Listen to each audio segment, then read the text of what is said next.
Assalamualaikum warahmatullahi wabarakatuh, para pemirsa CSM TV dimanapun Anda berada. Saat ini kita berada pada program Jaksa Menyapa.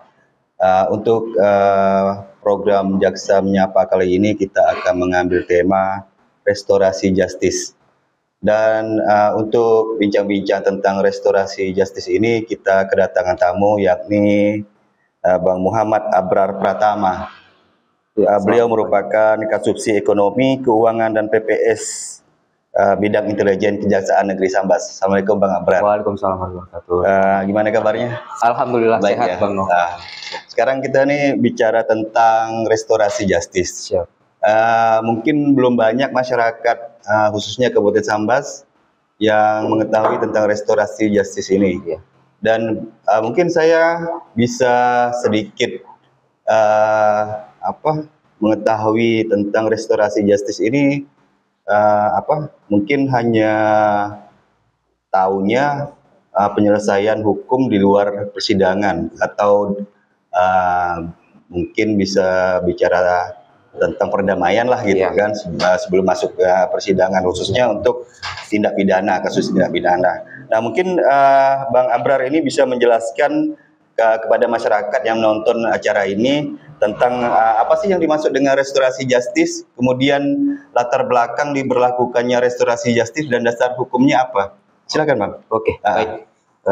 Ini Bang Nova, sedikit saya jelaskan terkait restoratif justice ini atau biasa disebut dengan RJ. Itu merupakan sebuah wadah penyelesaian perkara pidana di luar persidangan yang melibatkan pelaku, korban, maupun adanya peran jaksa di sini sebagai mediator maupun fasilitator, dengan tujuan untuk mengembalikan keadaan seperti keadaan semula. Jadi kita mengembalikan keadaan sebagaimana keadaan sebelum terjadinya tindak pidana. Intinya adalah untuk menciptakan harmonisasi dan keadilan di dalam masyarakat. Itu sih Bang. Kemudian yang melatar belakangi pemberlakuan restoratif justice ini sebenarnya yang pertama, Bapak Jaksa Agung, Bapak Sanitiar Burhanuddin itu mendengar begitu banyak keluhan-keluhan dari masyarakat terkait penanganan perkara pidana di Indonesia khususnya. Seperti yang kita dengar, banyak perkara-perkara yang seharusnya itu tidak mesti ke pengadilan, seperti perkara kakek Samiri, nenek Mina, yang harusnya bisa dihentikan, namun karena memang aturan regulasi saat itu yang mengharuskan perkara itu tetap lanjut, makanya dengan dasar itu Jaksa Agung menginstruksikan kepada kami seluruh jajaran penegak hukum khususnya jaksa untuk pakailah hati nurani dalam setiap penegakan hukum. Cari nilai-nilai yang terkandung dalam masyarakat sehingga keadilan itu bisa tercapai. Salah satunya menggunakan restoratif justice ini.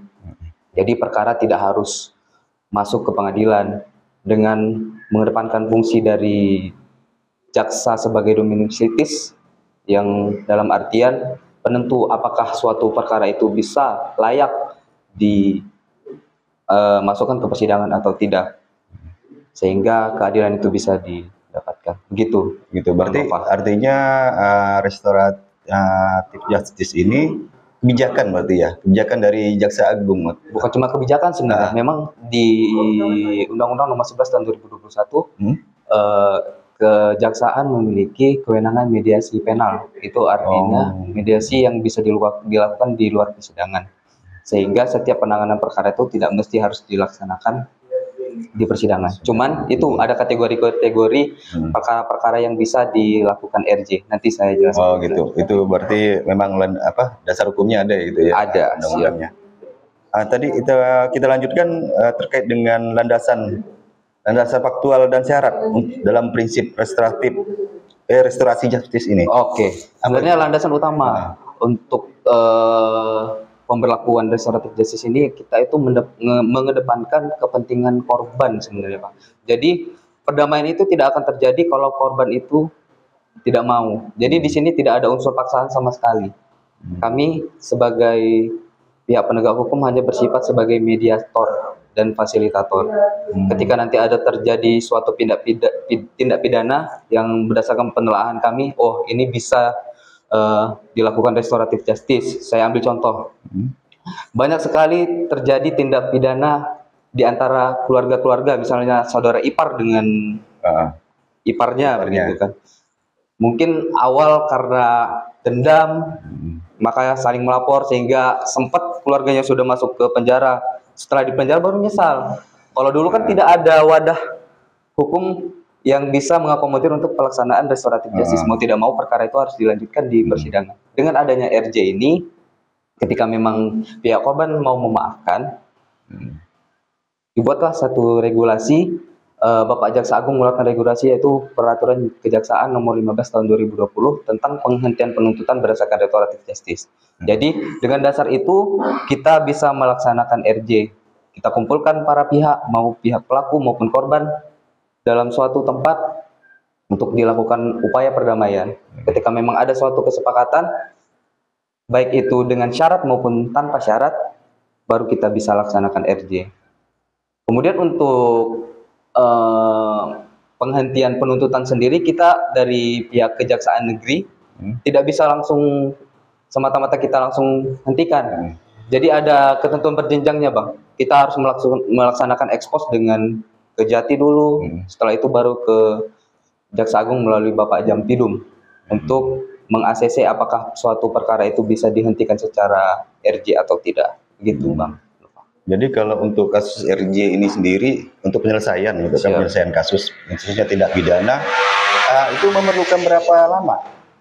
Oke. Kira-kira. Untuk proses penanganan perkara RJ ini, sebenarnya di Perja Nomor 15 Tahun 2020 itu diatur mulai kita tahap penuntutan, yaitu pada saat penyerahan tersangka dan barang bukti, itu waktunya 14 hari prosesnya, Bang. Namun pada saat proses penyidikan, ketika memang sudah ada perdamaian antara korban dengan pelaku, itu dari pihak korban, bagi masyarakat Sambas juga saya infokan bahwasanya nanti nggak mesti harus nunggu tahap 2 dulu. Sebelum tahap 2 sudah bisa melaporkan kepada kejaksaan bahwasanya, oh Pak, kami sudah ada perdamaian.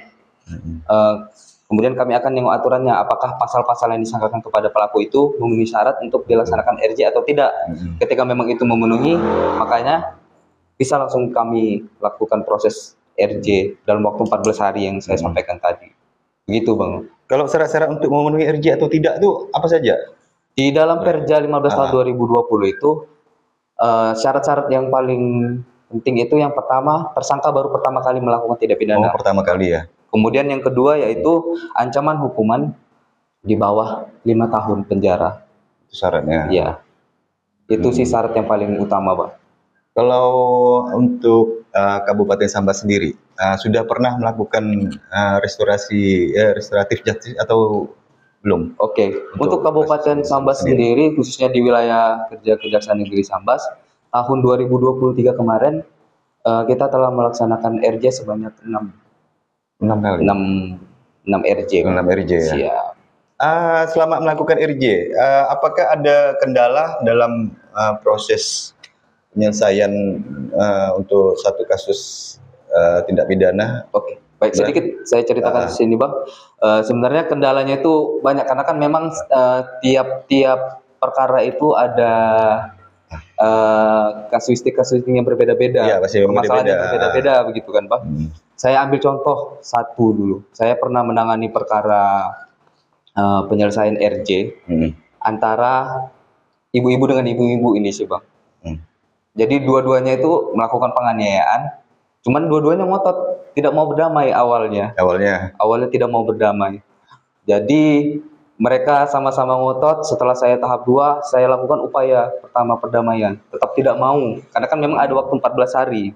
Saya kasih kesempatan. Oh, ada batas waktu 14 hari ya? 14 hari kan, Bang, waktu pelaksanaan itu. Jadi di minggu pertama itu mereka kan harus masuk ke lapas, Bang. Jadi di lapas mereka ditempatkan di dalam suatu ruangan. Ini dua-duanya yang dua-duanya, karena kan memang mereka saling ini. Oh, saling melapor, Bang. Jadi itu berantem, sempat ribut. Waktu pas saya damai juga tidak mau, sama-sama saling keras. Jadi selama seminggu mereka di dalam lapas itu berkumpul bersama, barulah mereka mungkin terbuka hatinya, menyesal lah, baru menyesal memikirkan gitu ya. anaknya begitu kan. Nah, pada saat itu baru mereka sendiri yang datang kepada saya melalui keluarga menyampaikan bahwasanya, oh Pak, kami bersedia untuk didamaikan, di-RJ-kan. Nah, dengan hal itu mau tidak mau, memang karena kewajiban kami untuk melaksanakan RJ, kami laksanakanlah RJ untuk kedua orang itu. Begitu sih Bang. Itu berarti pada saat mereka menginginkan damai, itu proses belum sampai ke persidangan berarti ya? Belum Bang. Belum. Karena kan memang di Kejaksaan masih ada batas waktu penahanan itu 20 hari T7-nya. Oh, untuk penahanan pertama. Gitu Jadi makanya dari peraturan Jaksa Agung nomor 15 tahun 2020 itu memberikan kesempatan selama 14 hari untuk proses pelaksanaan RJ itu. Dari 20 hari yang dari 20 hari itu. Itu karena sisanya itu kalau misalnya memang RJ-nya tidak tercapai, makanya 6 hari itu diberi kesempatan untuk melimpahkan. Jadi pemindahan itu menjadi ultimum remedium, upaya terakhir setelah proses perdamaian yang dilakukan. Begitu. Oh, gitu ya. Jadi kalau misalkan RJ ini setelah 14 hari dikasih waktu untuk RJ, kalau misalkan mereka masih tetap tidak mau, itu tetap akan berlanjut ke persidangan gitu ya. Siap, karena kan memang dari awal saya sampaikan bahwasanya untuk RJ ini tidak ada sifat paksaan. Ketika memang dari pihak korban tidak mau, maka tidak bisa kita paksakan. Karena memang di sini hanya untuk pemulihan hak-hak korban yang telah direnggut oleh pelaku. Jadi kok tergantung korbannya mau atau tidak. Jadi mengenai RJ-nya bersyarat atau tidak juga itu dari korban juga. Karena kan ada sebagian korban yang merasa, oh ya sudahlah, dengan kata maaf yang disampaikan oleh pelaku, saya sudah mengikhlaskan begitu. Tidak perlu dengan syarat juga berarti kan. Jadi begitu. Terus ini selama 14 hari dikasih waktu, kalau misalkan ada kasus tindak pidana yang bisa di RJ kan gitu kan. Kira-kira strategi apa yang dilakukan oleh pihak kejaksaan supaya para pihak ini bisa berdamai dan tidak melanjutkan kasus ini ke pengadilan gitu? Strategi apa biasanya yang dipakai ya supaya mereka ini udah selesai sampai di sini gitu kan? Udah sampai ke persidangan. Baik Bang. Gimana? Strategi yang kami gunakan yaitu biasanya kami memanggil orang yang dituakan oleh para pihak ya. Jadi yang biasa mereka lebih mendengar gitu Bang. Jadi ketika memang orang yang dituakan itu yang menyampaikan, mungkin hati mereka bisa tersentuh untuk bagaimana memikirkan ke depannya sehingga pelaksanaan perdamaian itu bisa dilaksanakan. Gitu sih Bang. Kemudian ada trik-trik lain untuk supaya proses RJ ini bisa diselesaikan atau bisa diterapkan gitu, atau memanggil para pihak atau gimana? Itu yang seperti saya sampaikan tadi, bahwasanya untuk pelaksanaan RJ ini kan bisa kita lakukan 2 tipe sebenarnya Bang. Satu memang dari para pihak yang mendatangi kami, yang kedua memang dari kami yang menginisiasi. Contohnya seperti ini, kalau misalnya para pihak yang mendatangi kami itu perdamaian sudah terjadi sebelum pelaksanaan tahap 2. Mereka sudah berdamai, pengen pelaksanaan RJ, mereka yang datang. Kemudian yang kedua seperti kasus yang saya sampaikan tadi, kasusnya sebenarnya antara keluarga dengan keluarga yang seharusnya tidak mesti kita limpahkan persidangan. Jaksa menelaah pada saat itu, oh ini ada baiknya kita lakukan upaya dulu untuk perdamaian. Mungkin di awal karena sama-sama ego mungkin kan belum terbuka hati mereka. Ya, tapi itu memang kewajiban kami selama 14 hari kami diberi kewajiban untuk bagaimana menamaikan pihak-pihak tersebut tanpa dengan memaksa, hanya dengan ya memberikan nasihat-nasihat kepada mereka sebenarnya bagaimana langkah terbaik untuk penyelesaian masalah itu. Gitu sih Bang. Ini kalau strategi yang dilakukan oleh pihak kejaksaan untuk menerapkan RJ kepada para pihak lah yang terkait, khususnya yang terkait dengan kasus pidana. Terus dalam proses di lingkungan masyarakat, artinya begini, apakah Kejaksaan Negeri Sambas khususnya ya sudah melakukan sosialisasi terkait dengan restoratif justice RJ ini, benar? Iya, kami sudah berulang kali melaksanakan sosialisasi terkait restoratif justice itu Salah satunya ini dengan upaya pelaksanaan Jaksa Menyapa ini, Jaksa Menyapa, kami memperkenalkan kepada masyarakat bahwasanya kejaksaan sekarang memiliki wadah RJ Restoratif Justice tersebut. Jadi kepada masyarakat manfaatkanlah wadah tersebut. Jadi tidak mesti, karena gini, untuk penyelesaian perkara itu tidak selamanya pemidanaan itu mengembalikan kembali hak-hak dari korban, Bang. Dengan adanya RJ ini, hak-hak yang dimiliki korban bisa saja kembali. Itulah fungsi RJ itu, mengembalikan kepada keadaan semula. Saya ambil contoh misalnya, kasus pencurian. Orang dicuri HP-nya misalnya kan, karena si pelakunya ini butuh duit. Kalau kita lanjutkan saja kasus itu ke persidangan ini, Bang. Misalnya HP-nya tidak dapat lagi. Si orang itu, si pelaku itu bakal dihukum. Si korban bakal tetap kehilangan HP-nya, Bang. Dengan adanya restoratif justice ini, ketika korban menginginkan syarat, oh saya nggak mau berdamai, cuman HP saya tolong dikembalikanlah, atau bisa nggak diganti HP saya. Dengan kesepakatan yang ada, ketika pelaku juga menyetujui hal tersebut, maka HP si korban kembali. Dengan demikian, tidak selamanya pemidanaan itu bisa mengembalikan hak-hak korban. Dengan adanya RJ ini, hak-hak yang dimiliki korban bisa diharapkan untuk bisa pulih, begitu sih, Bang. Itu punya keahlian khusus nggak kalau dari kejaksaan sendiri? Dari kejaksaan selalu melaksanakan pendidikan kepada jaksa-jaksa yang menjadi jaksa fasilitator RJ. Namanya jaksa fasilitator, Bang, di kami. Jadi ada pendidikan untuk bagaimana memediasi masyarakat, bagaimana seorang jaksa itu memiliki kemampuan verbal untuk menjadi penengah bagi kedua belah pihak sehingga bisa terjadi perdamaian, begitu. Ada pendidikannya. Ada pendidikannya ya. Enggak, bukan cuman pendidikan jaksa kan? Iya, bukan. Berarti RJ juga ada pendidikan. Itu udah berapa lama waktunya? Untuk pendidikannya itu dimulai sejak berlakunya peraturan kejaksaan nomor 15 tahun 2020 itu. Jadi dari tahun 2020 itu sudah mulai dilaksanakan RJ juga kan? Iya, benar.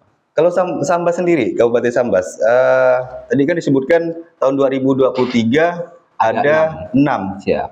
Kalau untuk 2024 sendiri udah ada atau belum? Sampai dengan bulan Maret ini belum ada, Bang, pengajuan restoratif justice. Yang kami mengupayakan ya mudah-mudahan ada lah untuk ini. Memang dari kejaksaan tidak ada menargetkan, karena kan itu kalau bukan untuk RJ ini ya, tidak ada target untuk RJ. Kami hanya melihat nanti ketika memang ditemukan ada suatu perkara yang memang mengharuskan untuk dilakukan upaya RJ, baru kami laksanakan. Jadi tidak ada target-target. Tidak ada target ya. Kalau misalkan selama 2023 itu ada berapa tadi? 6 kasus kan? 6 kasus itu semua tindak pidana ya. Semua tindak pidana. Tindak pidana.